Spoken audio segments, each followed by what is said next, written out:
너희도 자비로운 자가 되라 하는 말씀으로 은혜를 받고자 합니다. 36절에 보면 너희 아버지의 자비로우심 같이 너희도 자비로운 자가 되라 라고 말씀을 했는데, 같은 성경 구절을 마태복음 5장 38절에서는 너희 아버지의 온전하신 것 같이 너희도 온전하라 그랬습니다. 근데 이 두 말씀은 결국은 내가 거룩하니 너희도 거룩할지어다 하는 말씀과 그 뜻이 같습니다. 그러니까 주님께서 자비로운 자가 되라 라고 하시는 말씀은 우리 성도가 신자로서, 신자는 물론이오니와 불신자들에게도 흠이나 책 잡히지 않는 온전히 거룩한 자가 되라 라는 말씀입니다. 그러면 무엇을 해야지 거룩한 자가 될 것인가? 오늘 주님은 본문에서 두 가지로 우리에게 교훈을 하고 계십니다. 첫째는 남을 대접하라는 것입니다. 31절에 무엇이든지 남에게 대접받고자 하는 대로 너희도 남을 대접하라 라고 말씀했는데, 이 말씀은 우리 기독교인들이 세상에 해야 할 도리를 요약한 것입니다. 그래서 이것을 황금률이라고도 합니다. 저명한 유대 랍비인이었던 힐렐은 내가 싫어하는 것은 타인에게도 행치 말라라고 말했고, 헬라 시대 때의 스토아 철학자들은 내게 해주기를 원하지 않는 일이면 다른 사람에게도 행치 말라 그랬습니다. 주님이 하신 말씀과 비슷하지만 그 사람들은 소극적으로 다른 사람에게 해를 끼치지 말라라는 뜻이고, 예수께서는 거기서 한 발 더 나가서 보다 적극적이고 긍정적이고 또 실천적으로 우리 그리스도의 희생을 기억하고 그 사랑을 기초로 해서 남을 대접하고 남을 인정하고 남을 나보다 낫게 여기라는 것입니다.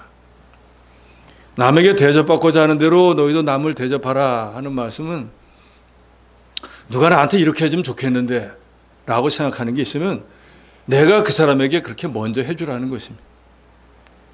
그래서 다른 성경인 현대어 성경은 이 구절을 이렇게 번역했습니다. 남이 너에게 해주기를 바라는 대로 너희가 먼저 남에게 해주라.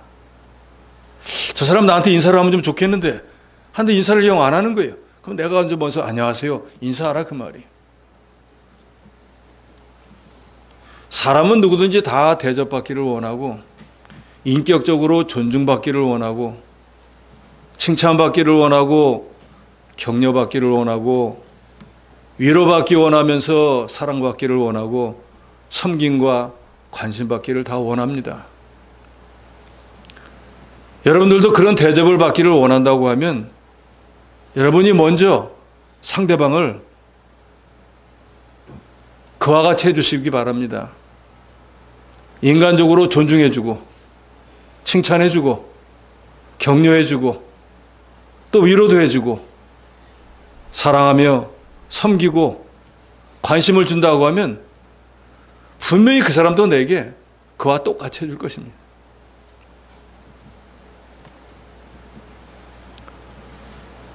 마태복음 20장 28절에 보면 예수님께서는 인자가 온 것은, 즉 예수님이 세상에 오신 것은 섬김을 받으려 함이 아니라 도리어 섬기려 하고 자기 목숨을 많은 사람의 대속물로 주려 함이라 그랬습니다. 예수님은 하나님이신데도 이 세상에 육신의 몸을 입고 온 것은 사람들에게 대접받으려고 온 것이 아니고 오히려 섬기려 오셨다 그 말입니다. 그리고 그분이 하시는 말씀이 너희가 남에게 대접받고자 원하는 게 있느냐? 그럼 너희가 남을 먼저 대접하라 하고 말씀하십니다. 잠언 4장 8절에 보면 그를 높이라 그리하면 그가 너를 높이 들리라 만일 그를 품으면 그가 너를 영화롭게 하리라 그랬습니다. 여기서 말하는 그는 하나님의 말씀, 지혜를 말합니다. 그러니까 하나님을 높이면 어떤 일이 일어나는가? 하나님이 높이는 그 사람을 높여주신다는 거예요. 하나님의 말씀을 생명처럼 지키면 그 말씀이 자기를 높여준다는 거예요. 그 하나님의 지혜의 말씀을 마음에 품고 살면 그 말씀대로 살려고 애를 쓰니까 하나님이 영화롭게 해주신다는 것이죠. 그러니까 우리가 다른 사람들에게 높이 들리고 또 다른 사람들에게 부러운 영화를 누리고 싶기를 원한다고 하면은 하나님과 하나님의 말씀을 마음에 품고 늘 그 말씀을 순종하는 삶을 살면 된다는 것입니다. 그러니까 우리가 누구를 대접할 때 제일 먼저 하나님을 하나님답게 대접하는 여러분 되시기 바랍니다. 우리가 하나님을 믿는다 하고 예수 그리스도의 보혈로 구원받았다고 하면서도 하나님이 아무 힘도 없는 그런 뒷방 늙은이로 믿는 사람들이 수두룩합니다. 우리 주 예수 그리스도 하나님은 전지전능하신 분이, 우리 눈에 보이지는 않지만 이 세상의 모든 걸 만드시고 그 모든 피조물들을 홀로 주장하시는 분입니다. 저와 여러분은 마귀의 종살이던 자리에서 우리 주 예수 그리스도의 은혜로 구원받아서 그리스도의 것이 되어서 그리스도가 하나님의 친아들이기 때문에 우리는 혈연 관계가 없었지만 우리 주 예수 그리스도로 인해서 우리는 양자가 되었어요. 그래서 이제 하나님의 모든 가지고 계신 것을 우리가 상속받을 수 있는 권리를 얻게 되었다, 그 말이에요. 그런데 저와 여러분이 권리만 주장할 게 아니라 그 주님을 위한 의무도 바로 행해야 된다, 그 말입니다. 많은 신앙인들이 자기 권리는 엄청나게 주장을 하면서 마땅히 자기가 해야 될 의무와 사명은 깨닫지 못하는 사람들이 너무나 많습니다. 우리가 제일 먼저 해야 되는 것은 하나님을 하나님답게 대접하는 거예요.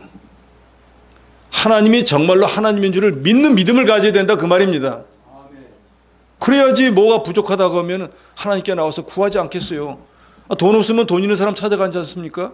권력이 필요하면 권력 높은 사람 찾아가지 않습니까? 뭔가 기술이 필요하면 기술자를 찾아가지 않습니까? 그리고 우리 인생에서 여러 가지 인간의 힘으로 감당할 수 없는 일이 닥쳤을 때는 누굴 찾아가야 됩니까? 저 여러분이 정말로 하나님의 주권을 믿는 사람이라고 하면 뭐 뒤돌아볼 것도 없이 하나님 앞에 나와야 되지 않겠습니까? 그런데 많은 신앙인들이 나름대로 자기가 해결할 방법이 있는 것처럼 이 사람 저 사람을 찾아다니는 것은 아직도 하나님을 하나님으로 대접하지 않는다는 거예요.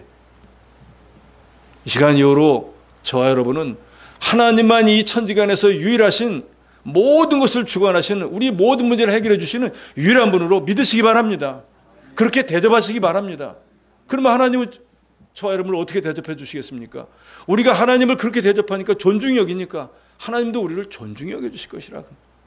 사무엘상 이전에 분명히 말씀하지 않습니까? 존중히 여기는 자를 존중히 여기고 멸시하는 자는 하나님도 경멸해 버린다 그랬어요. 하나님이 뭘 해줄 수 있어? 하나님 무슨 능력이 있어? 라고 하는 사람에게는 하나님의 역사는 없습니다.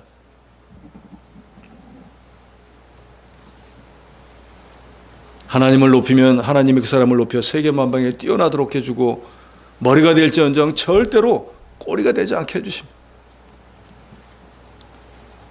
그래서 수넴 여인은 하나님의 종이었던, 외모를 보면 대머리에 뭐 볼상사나운 그런 하나님의 선지자, 사람들이 다 멸시했지만 하나님이 쓰신다는 그 면을 보고 귀히 여겨서 뭐 엘리사가 뭐 밥 좀 해달라고 부탁한 적도 없는데 자기가 음식을 정갈하게 만들어서 개역성경에는 간건이라고 그랬습니다.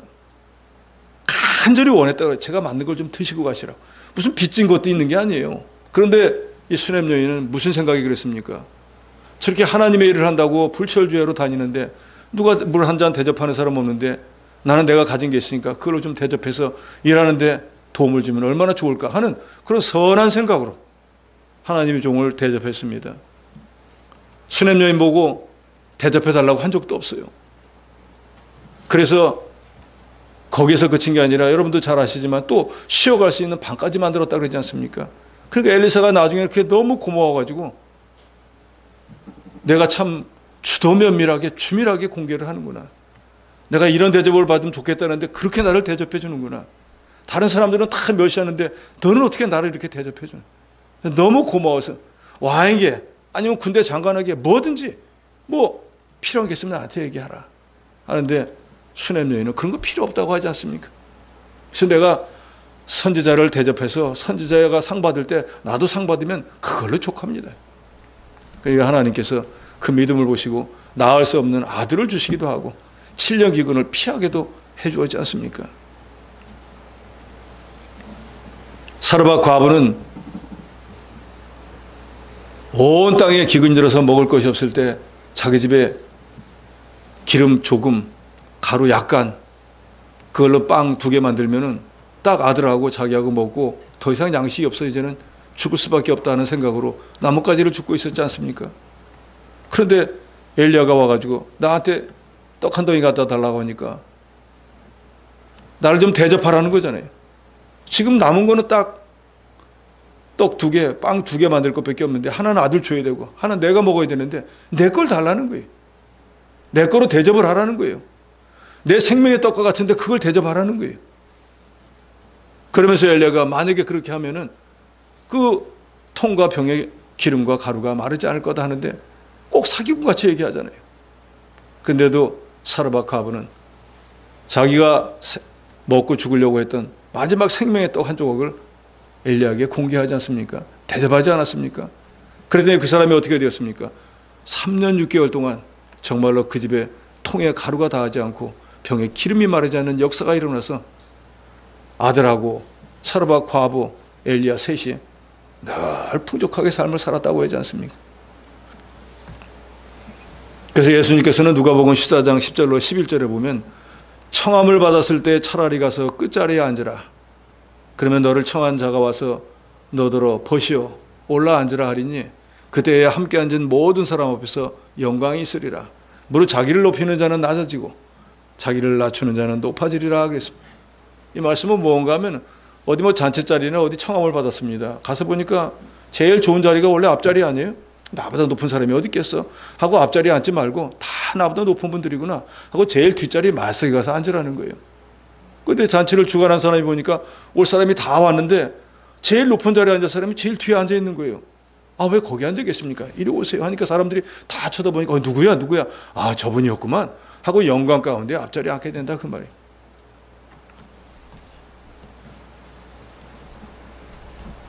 우리가 언제나 겸손해서 남을 먼저 대접하고 대접받을 때에도 말석에 가서 겸손하게 앉아있으면 하나님이 그 사람을 더 높여주신다는 걸 말씀하고 있습니다. 그래서 스스로 높이는 자는 낮아지고 낮아지려고 하면은 자기는 낮아진다고 생각하는데 하나님은 점점 높여주신다는 거예요. 우리 기독교의 원리는 바로 이런 것입니다. 그 말씀대로 우리가 높아지려고 개인적으로 애를 쓰면 낮아지고 우리가 낮아지려고 애를 쓰면 높아지는 것처럼 남을 대접하려고 자꾸 애쓰면 내게 다 없어져 버리는 게 아니라 하나님이 나를 대접해서 점점 높아진다는 거 여러분 믿으시기 바랍니다. 이 말세의 때는 전부 대접만 받으려고 하지 대접하려는 사람이 없잖아요. 예수께서 말씀하시는 거예요. 제가 지어서 드리는 말씀이 아니라 예수님이 시대 때에도 그랬다 그 말이에요. 다 대접받기만 원했습니다. 그래서 예수님께서 제자들에게 말합니다. 무슨 잔치자리 있으면 대접받으려고 상석 가서 앉지 말고 제일 맞석에 겸손하게 앉아라.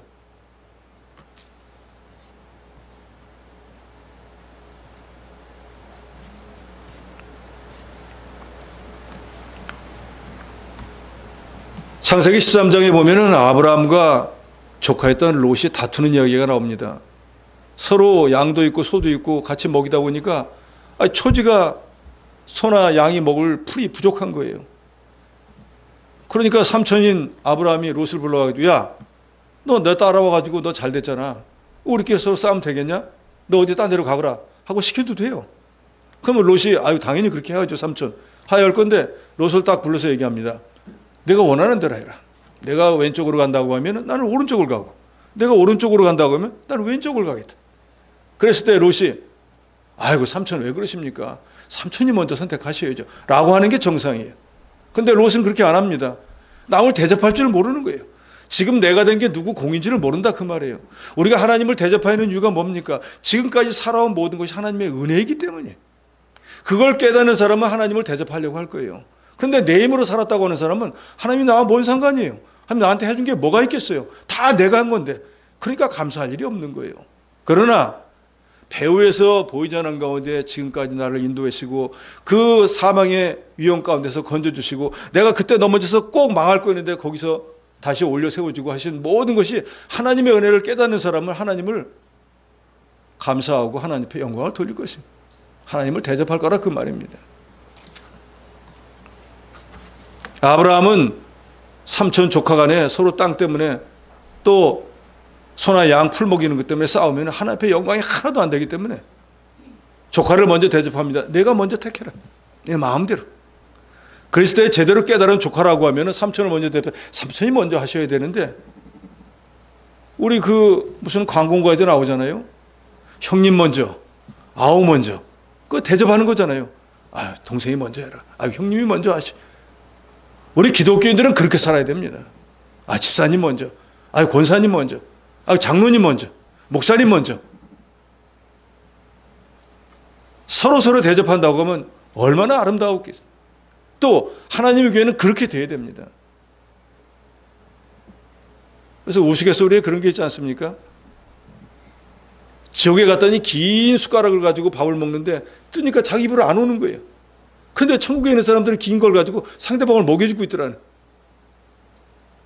지옥에 간 것들은 욕심밖에 없으니까 그 긴 거 갖고도 어떻게든지 집에만 넣으려고 하니까 먹지를 못하는데 천국에 있는 사람들은 앞에 있는 사람을 먹여주는 거예요. 그러니까 긴 거가 무슨 상관이 있어요. 우스갯소리지만 남을 대접할 줄 아는 사람, 그 사람이 참으로 주님이 말씀하는 자비로운 사람이 되는 것이, 온전한 사람이 되는 것이, 거룩한 사람이 되는 것입니다. 중요한 것은 그래서 남을 대접한다고 해서 그거 가지고 생색내면 안 된다는 거예요. 내가 누구를 대접을 했어, 내가 뭐를 했어, 내가 우리 목사님한테 이렇게 비싼 거 했어, 그런 자랑해봐야 아무 유익이 없다는 것이. 좀 전에도 말씀드렸던 수냄 여인은 하나님의 종을 대접하고 나니까 하나님의 종이 원하는 거 무엇이든지 해줄게 할 때도 바라지 않는다 그랬습니다.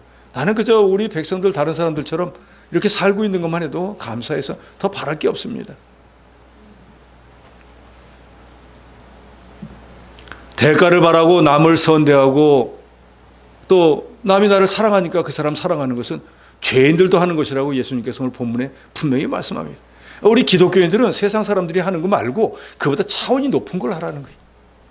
원수를 사랑하는 거, 이건 아무나 못하는 거예요. 다윗이 사울을 죽일 2번의 기회가 있었지 않습니까?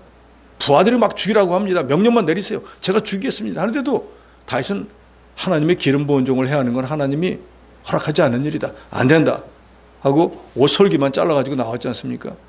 그리고 큰 소리로 사울을 부릅니다. 왕이시여, 내가 뭘 잘못했길래 저를 죽이려고 이러십니까? 하니까 일어나서 보니까 앞에 다윗이 있는 거예요. 제가 옷솔기를 잘라왔습니다. 보니까 자기 옷솔기 잘라는 거예요. 그건 뭐예요? 내가 너를 죽일 수 있었다 그 말이에요. 그러니까 그때 사울이 뭐라고 합니까?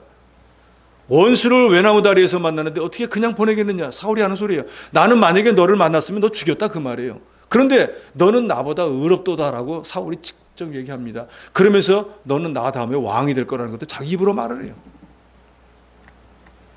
이게 그리스도의 사랑으로 기반을 한 우리가 남을 대접하는 원리인 거예요. 그런데 오늘 본문에 말하잖아요. 원수를 사랑하는 것은 우리 기독교인이 하는 일입니다. 일반 사람들은 뭐예요? 자기를 사랑하는 사람만 사랑해. 자기를 대접하는 사람에게 대접하는, 누구나 다 할 수 있는 거예요. 우리는 그런 저차원적인 그런 신앙의 자세를 버리고 이제는 원수까지도 대접할 수 있는 그런 저와 여러분이 돼야 됩니다. 이제 그만한 믿음의 분량이 돼야 된다 그 말이에요. 어떤 농부가 무 농사를 지었습니다. 그런데 무를 뽑고 보니까 생각지도 않게 엄청나게 큰 무가 나온 거예요. 예를 들어서 한 1m짜리 무가 나온 거예요. 이야, 이거 세상에 무가 이런 무가 다 있나? 이걸 어떻게 할까? 생각해 보니까 자기 고을을 다스리고 있는 원님이 이 정치를 잘해가지고 백성들이 잘 살게 하니까 이거 너무 고마워가지고 원님께 드려야겠다. 가지고 물을 가지고 갔습니다. 웬일이냐? 제가 물을 하나 뽑았는데 너무 이 크고 좋은 게 와서 저 원님께 드리려고 왔습니다. 그랬더니 그래? 아이고 고맙다 야. 그러면서 그 아전에게 야, 그 창고에 뭐 없냐? 뭐 있냐? 하고 물어보니까 아전이 저번에 그 돼지 한 마리 들어온 거 있습니다. 그래? 그럼 그 돼지를 이 농부에게 주어라. 농부는 원님이 고를 잘 다스려서 좋은 마음으로 무 하나 갖다 드렸는데 돼지를 한 마리 얻게 됐습니다. 소문이 온 동네에 쫙 퍼졌습니다. 그래서 욕심이 많은 어떤 농부가 무를 갖다 드렸더니 돼지를 준다? 그러면은 돼지를 갖다 바치면은 소를 줄 게 분명하겠구나 하고 돼지를 딱 끌고 와고 원님이 정치를 잘하셔서 저희가 잘 살게 제가 돼지를 바치겠습니다. 그랬더니 그래 고맙다. 아전에게 물었습니다. 그 창고에 뭐가 있느냐? 먼저 번에 왔던 그 농부가 무 바친 게 있습니다. 그 무 주어라. 그래서 돼지 바치고 무를 얻어갔습니다. 대접했으면 그것으로 만족하고 감사해야 될 건데 그걸 빌미로 뭔가 유익을 취하려고 하니까 돼지 바치고 무 얻어가는 사람처럼 된다는 거예요. 저와 여러분도 하나님이 주신 것을 가지고 성도를 공개하고 하나님의 교회를 공개하고 하나님을 공개했으면 그것으로 끝나는 거예요. 하나님이 다 기억해 놓으실 거예요. 내가 언제 그거 대접한 거 알아? 이번 주 내가 할 거야. 꼭 나와 이번 주는. 그렇게 해서 소문 내봐야 별게 없다 그 말이에요. 예수님께서도 그래서 오른손이 한 일은 왼손이 모르도록 하라 이렇게 하지 않습니까? 우리 기독교인들은 세상 사람과 달라야 됩니다. 세상 사람들은 수혜났다고 하면 텔레비전 나와서 돈 금액 써가지고 사진 찍고 이렇게 자랑스럽게 하잖아요. 우리는 보이지 않는 곳에서 해야 돼요. 은밀한 가운데 사는 것을 하나님이 보신다 그랬습니다. 그래서 로마서 12장 13절에도 보면 성도들의 쓸 것을 공급하며 손대접하기를 힘쓰라 그래서 특별히 이 말씀은 말세가 되었을 때 이제 우리가 말세가 다 되었잖아요. 주님 올 때가 다 되었으니까 대접할 기회가 별로 없다 그 말이에요. 그러니까 할 수만 있으면은 하나님을 대접하는 건 뭐예요? 하나님을 위해서 봉사하는 거예요. 성도로 개인적으로 또 대접할 수도 있어요. 물질을 가지고 음식을 대접한다든지 여러 가지가 있을 수 있습니다. 어쨌든 주님 오시기 전에 기회 있을 때 대접하는 일도 힘써야 된다는 것을 말씀하고 있습니다. 아브라함은 나그네를 대접하다가 영광의 하나님을 대접하기도 했지 않습니까? 창세기 18장에서 보면 아브라함은 그 세 사람이 왔는데 그 사람이 와가지고 아이고 우리 목마르니까 물 좀 달아 그런 얘기 한 적도 없어요. 근데 척 보니까 아이고 멀리서 오신 분들이 힘들겠다 하니까 그냥 자기가 가서 제가 대접하겠습니다 하니까 그렇게 해라 하니까 대접할 때 또 대충 한 게 아니에요. 제일 좋은 가루에 떡을 만들고 또 송아지 제일 좋은 걸 잡아가지고 제일 좋은 거로 대접했다는 거예요. 그러니까 아브라함이 부지 중에 하나님을 영접하고 그 결과 장차 아들을 낳을 것과 죄악이 가능한 소돔성이 멸망당할 것을 알게 해주었다 그랬습니다. 남을 대접하는 자가 자비로운 자라는 거. 그러니까 대접받고자 하는 대로 여러분도 대접하는 여러분이 되시기 바랍니다. 두 번째로는 주는 자가 되라는 것입니다. 주는 자가 자비로운 자라는 거예요. 손에 꼭 쥐고 놓지 않는 사람은 인색한 자입니다. 우리 기독교인들은 주는 자, 베푸는 자, 나누는 자가 되어야 됩니다. 우리 주님은 우리를 위해서 뭘 주셨습니까? 생명까지도 주셨지 않습니까? 우리에게 뭘 주셨습니까? 사랑을 주셨지 않습니까? 우리에게 뭘 주셨습니까? 영생을 주셨습니까? 우리에게 모든 걸 다 주셨어요, 주님은. 우리는 어떻게 될까요? 우리가 받은 게 너무나 많으니까 그걸 나누는 사람이 되어야 된다, 그 말이에요. 그런데 많은 기독교인들이 아직도 손에 쥐고 놓지를 못하는 거예요. 베풀 줄을 모르는 거예요. 너무나 인색한 거예요. 하나님 앞에도 인색하고 성도들 간에도 인색하고 교회에도 인색한 거예요. 하나님 앞에 후히 베푸시고 교회에 넉넉하게 베풀어 보세요. 내 가정이 잘 되고 내 개인이 잘 되고 내 하는 사업이 다 잘 됩니다. 모든 게 그런 거예요. 원리가 똑같은 거예요. 욕심도 점점 뭉쳐지면 커지는 것처럼 선을 하는 행위도 점점 똑같아지는 거예요. 그 세상 말에도 그런 말이 있지 않습니까? 적선지가에는 필유여경이요. 선을 많이 베푸는 집에는 분명히 경사스러운 일이 있고 부적선지가 선을 베풀지 않는 집에는 필유여항이라 재앙이 온다 그 말이에요. 성경에 있는 말하고 똑같아요. 불신자들도 아는 거예요. 그러니까 할 수만 있으면 나누는 삶을 살아야 된다는 거예요. 경주에 채부자라고 하는 사람이 있다 그러잖아요. 그 사람은 뭐라 그래요? 100리 안에 가난한 사람이 없도록 해야 된다고 자기 자식들에게 가르쳤어요. 100리 안에 혹시 가난한 사람이 있으면 양식을 나눠주라 그 말이에요. 그리고 아무리 어려워도 가난해가지고 땅을 파면 절대로 그 땅을 사지 말라는 거예요. 왜요? 원성 듣지 않으려고. 자기가 팔고 싶은 마음이 있어서 파는 사람 그 땅은 사는 거예요. 그러니까 그 사람이 몇 대에 걸쳐서 만석군이 되었다 그러잖아요. 그리고 제일 마지막에는 그 사람이 어떻게 해요? 지금의 영남대학교에다가 다 기부를 해가지고 그 학교 땅을 사고 그 학교의 모체가 된 게 바로 거기에요. 훌륭한 사람이잖아요. 예수를 안 믿어도. 하물며 불신자도 그렇게 나누고 베푸는 삶을 사는데 저와 여러분처럼 그리스도의 보혈로 구원받은 성도라고 하면 당연히 나누는 삶을 살아야죠. 베푸는 삶을 살아야죠. 그래야지 불신자들과 다르지 않겠습니까? 저 사람들이 이렇게 자기 거를 자꾸 나눠주려고 그래. 이렇게 베풀려고 해. 예수 믿으세요. 그것만 가서 맨입으로 전하지 말고 무언가 좀 주면서도 전하기도 하고 그런 저 할아버지 되어야 된다 그 말이에요. 30절에 내게 구하는 자에게 주라 그랬습니다. 구하는 자에게 주라는 것은 분명히 그 사람이 어느 만큼 도움을 줄 수 있는 위치에 있다는 걸 알기 때문에 구하지 않겠어요? 여기 계신 여러분들이 혹시 뭐가 필요한데 길바닥에 앉아서 동냥하고 있는 사람이 같아서 제가 좀 도울 일이 있는 좀 도와주세요. 그럴 사람 있을까요? 예? 거지한테 가가지고 저 뭐 좀 도와주세요. 그럴 사람 있습니까? 있어요? 없어요? 예? 왜 그럴까요? 그 사람 도울 힘이 없거든요. 뻔하잖아요. 지금 남의 동냥을 받고 있는데 어떻게 날 도와주겠어요? 그럼 어떤 사람에게 가야 되겠습니까? 능력 있는 사람에게 갈 거 아니에요? 예수님이 말씀합니다. 내게 구하는 자에게. 내게 구하는 자는 나보다 못한 사람일 거라 그 말이에요. 그러니까 그 사람이 와서 내게 구하면은 어떻게 하라고요? 손에 움켜쥐라? 주라 그랬습니다. 야, 양반아, 나도 없어. 나도 근거히 살아. 왜 나보고 달라 그래? 그 박집사가 돈 많잖아. 그 이 집사한테 가보라고. 가 아니라 주님은 뭐라는 거예요? 내가 분명히 있을 줄로 믿고 왔으니까 내가 주라는 거예요.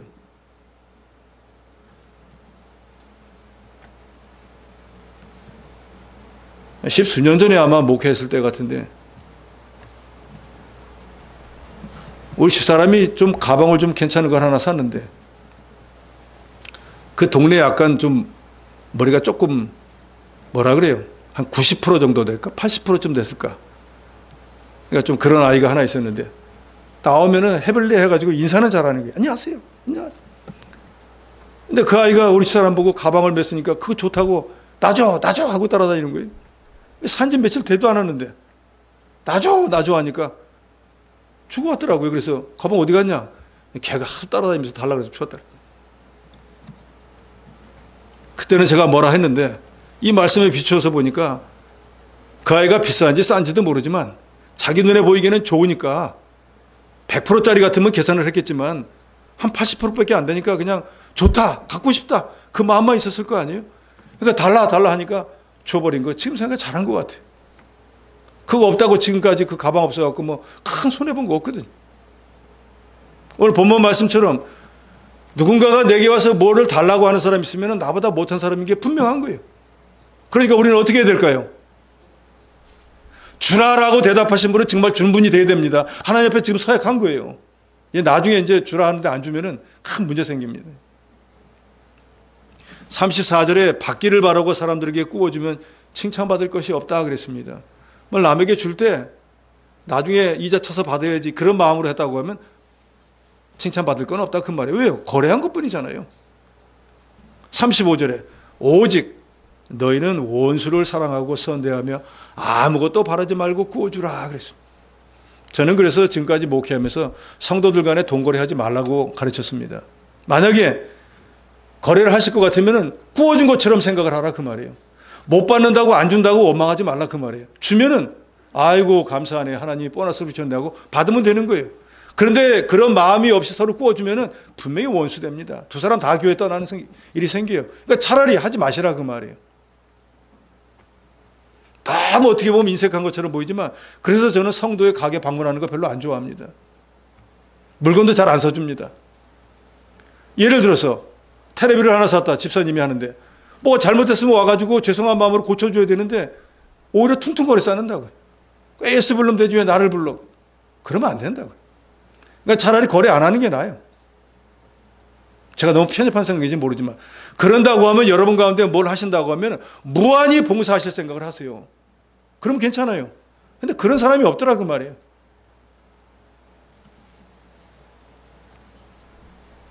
우리 주님은 신약시대뿐만이 아니라 하나님은 과거 구약시대에도 믿는 사람들은 누구나 베푸는 삶을 살라고 명령하셨습니다. 권면이 아니에요. 베푸는 삶을 살아라가 아니에요. 해야 된다. must. 신명기 15장 17절로 8절에 보면 내 하나님 여호와께서 내게 주신 땅 어느 성읍에서든지 가난한 형제가 너와 함께 거주하거든 그 가난한 형제에게 내 마음을 완악하게 하지 말며 내 손을 움켜쥐지 말고 반드시 내 손을 그에게 펴서 그에게 필요한 대로 쓸 것을 넉넉히 구워주라 그랬습니다. 가난한 자가 있으면 나몰라라 하지 말고 돕고 살아라 그 말이에요. 이것은 구약시대 때부터 지금까지 변함이 없습니다. 특별히 구제할 때 우리는 믿음의 형제부터 먼저 하라고 신약성경에는 분명히 말씀하고 있습니다. 그리스도를 믿는 성도는 자기 것을 손에 움켜쥐고 지키려고만 하지 말고 가난한 형제에게 구워주는 자가 되라라고 주님은 말씀합니다. 그래서 신명기 15장 10절에 보면 그렇게 남에게 베푸는 사람은 어떤 복을 받는가? 너는 반드시 그에게 줄 것이요 줄 때는 아끼는 마음을 품지 말 것이니라. 이로 말미암아 내 하나님 여호와께서 내가 하는 모든 일과 내 손이 닿는 모든 일에 내게 복을 주시리라. 그러니까 아끼지 않고 베푸는 삶을 사는 사람은 하나님이 어떤 복을 주는가? 내가 하는 일 잘 되도록 해주고 내 손이 닿는 모든 일마다 복되도록 해준다 그 말이에요. 이 사업을 하면 이게 잘 되고 저 사업을 하면 저게 잘 되고 뭐든지 잘 되게 해준다 그 말이에요. 여러분 그런 복을 받고 싶지 않으십니까? 어떻게 하시게 되겠습니까? 오늘부터 나누는 삶을 사세요. 베푸는 삶을 사시기 바랍니다. 아끼는 마음으로 하지 말라는 거예요. 우리 교회는 그런 분이 없지만 뭔가 집에서 쓰다가 고장나고 어디 버릴 데 없으면 교회를 고물상으로 해서 갖고 오는 분들 많아요. 하나님 앞에 드리는 것은 때 중에서도 제일 좋은 걸 드려야 됩니다. 첫 열매를 드려야 돼요. 그러니까 하나님 앞에 뭘 가지고 오려고 하면은 제일 좋은 걸 드리네. 제가 예를 들어서 여러분한테 뭔가 선물을 하고 싶은데 장로님 이거 제가 10년 쓰던 건데 아직 고장은 안 났는데 좋은 거예요. 이거 쓰세요. 그럼 고장 났으니까 쓰겠지만 기분이 좋을까요? 안 좋을까요? 예? 아 제가 10년을 썼다니까요. 고장 안 나요. 좋은 거예요. 쓰세요. 그게 좋을까요? 정성을 들여가지고 제일 최근에 나온 거 좋은 거를 포장을 해갖고 장로님 제가 늘 저를 위해서 기도해 주시고 해서 감사해서 제가 이거 하나 샀습니다. 어느 게 기분이 좋을까요? 예? 10년 쓰던 걸 드린 게 좋을까요? 새로 사온 걸 쓰는 게 드린 게 좋을까요? 왜요? 똑같은데요? 내가 10년 썼으니까 더 아끼고 때도 많이 묻고 해서 더 정이 있는 거 아니에요? 아니죠. 여러분들도 하나님 앞에 드릴 때 성도들에게 드릴 때 그렇게 하시기 바랍니다.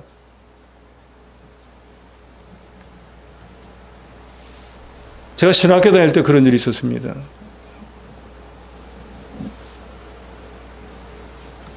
그분이 이제 개척교회를 했으니까 교회가 어렵겠죠. 그러니까 뭐 여러 성도들이 뭐 이것저것 갖고 오는데 자기가 이제 신대원의 기숙사에 있으려니까 뭐 커피도 있어야 되고 뭐도 있으니까 교회에서 갖고 왔는데 보면 꼭 날짜가 두세 달 지나간 걸 갖고 와서 꼭 주는 거예요. 그래 저는 뭐 그런 거 신경 안 씁니다. 죽진 않을 거니까. 그런데 그걸 좋아하지 않는 사람들도 있다 그 말이에요. 그러잖아요. 자기는 좋아하는지 몰라도 안 좋아하는 사람들은 그거 안 먹습니다. 근데 그 사람이 억지로 먹으라 그러면 그거는 안 맞는 거예요. 그리고 남을 대접할 때는 충분하게 그런 거에 문제가 없는 걸 대접을 해야지. 혹시나 먹고 나서 병 들면 어떡하겠어요? 그렇지 않습니까? 그래서 저도 여러분들에게 다른 목사님들이 뭐 주는 게 많아서 갖고 오려고 해도 날짜 딱 봐서 지나가면 건 절대로 안 갖고 옵니다. 나도 안 먹지만 여러분에게는 안 드려요. 내가 제일 사랑하고 제일 좋아하는 사람에게 어떻게 유혹일 지나간 걸 줄 수 있겠어요? 그렇지 않습니까? 말이 안 되는 소리죠. 안 주고 누군 몰라요?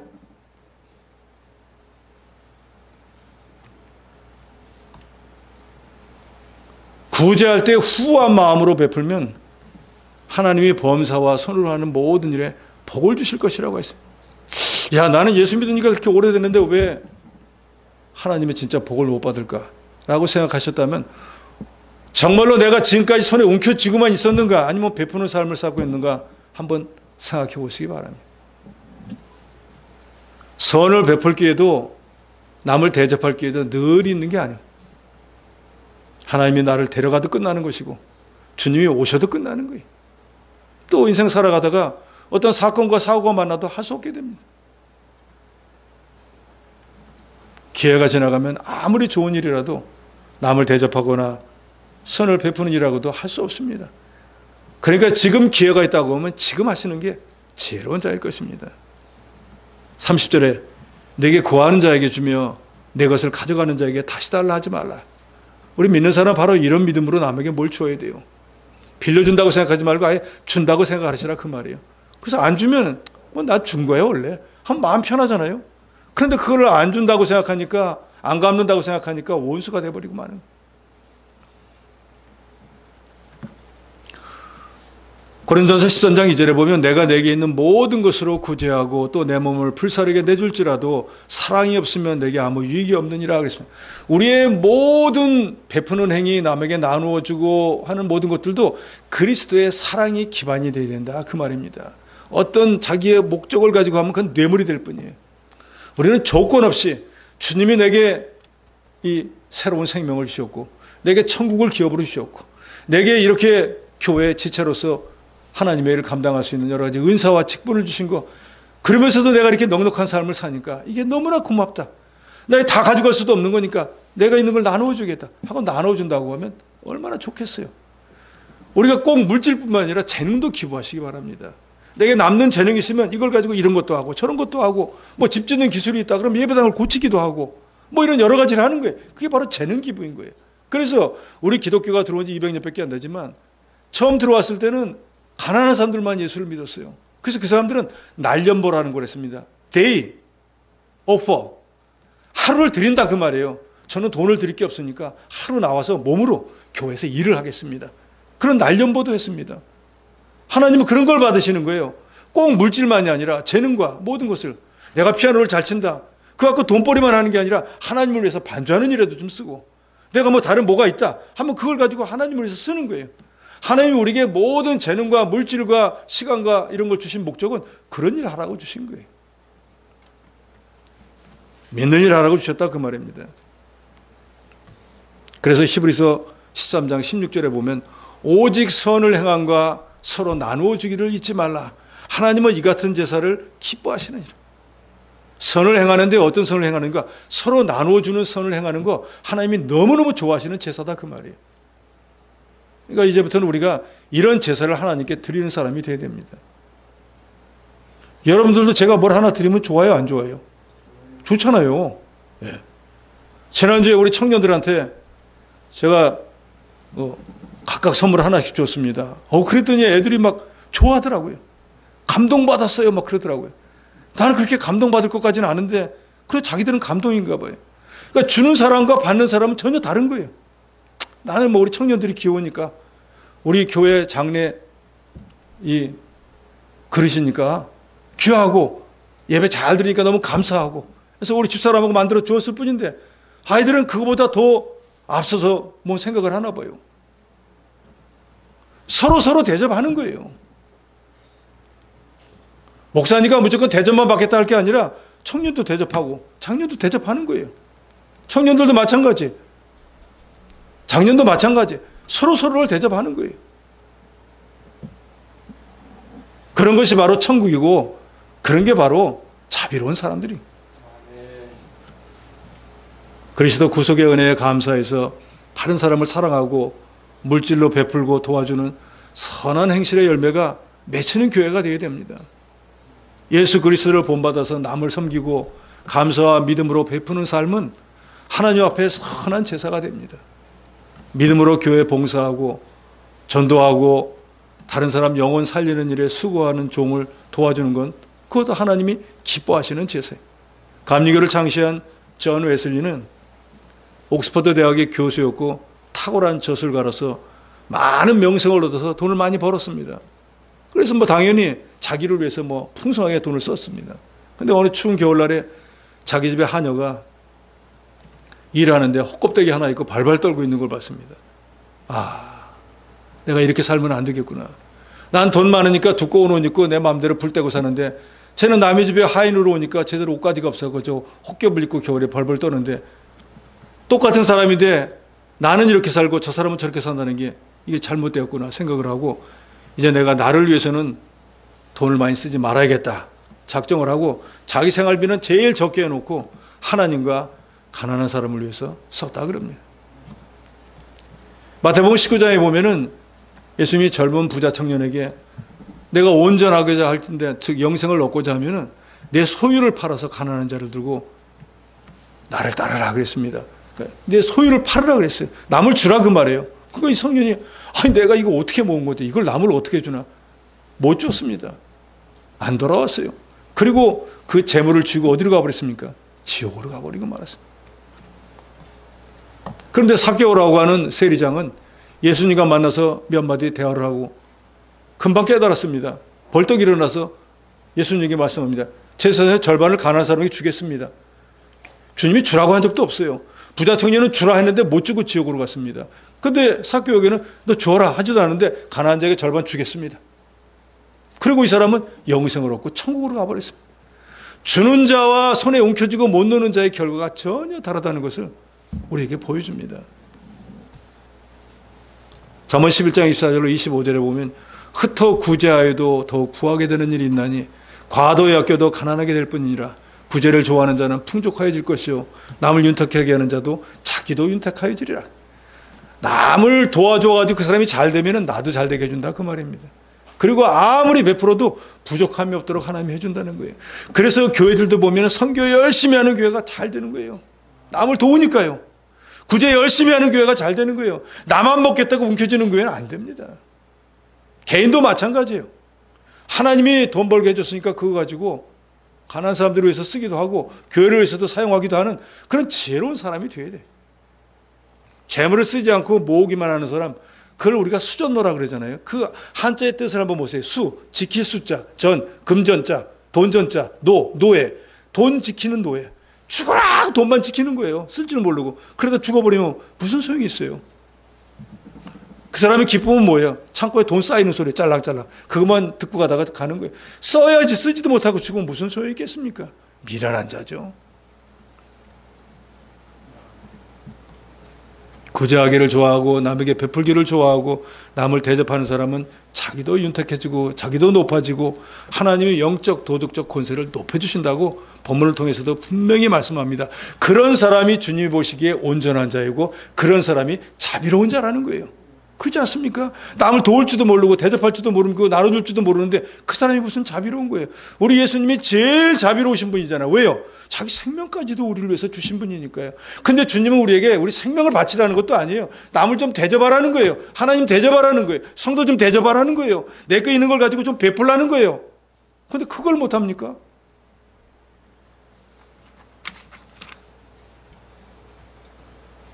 사도행전 9장 36절에 보면 요바에 다비다라고 하는 여자가 있으니 그 이름을 번역하면 도르가라, 선행과 구제하는 일이 심히 많더니.